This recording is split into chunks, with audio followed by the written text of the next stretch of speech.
কাকা কেমন আছে? ভালো। আচ্ছা কাকা, আপনার যে ব্যবসা বাণিজ্য এখন কীরকম চলতেছে? ব্যবসা বাণিজ্য নাই এখন অবস্থা পুরাই যেরকম খারাপ। ব্যবসা বাণিজ্য নাই অবস্থা পুরাই খারাপ। তো আপনার কি ব্যবসা আগের মতো চলে না? না না, আগের থেকে বহুত খারাপ। আগের চেয়ে বহুত খারাপ না? আপনার ফ্যামিলিতে কয়জন লোক আছে? 4 জন। 4 জন। আগে যে বললেন এই মাত্র এই যে বাসা ভাড়া বাসা ভাড়া কী হয়েছে? নিচে বাসা ভাড়া দেওয়ার ক্ষেত্রে নেই, টাকা নেই, দোকানদারি ক্ষেত্রে নেই। ব্যবসা খুব খারাপ না? হ্যাঁ। তো গাইস, আমার কাকার ব্যবসা আগে ভালো হতো, এখন ব্যবসা খুব খারাপ যাচ্ছে, দিন খারাপ যাচ্ছে। উনি আমার সাথে দুঃখ প্রকাশ করছে।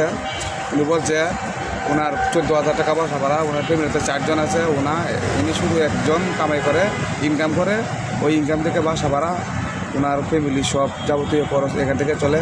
তো ওনার এই মাসে খুব খারাপ যাচ্ছে ব্যবসা, তাই না? কাকা ঠিক আছে, মন খারাপ করার কিছু নাই।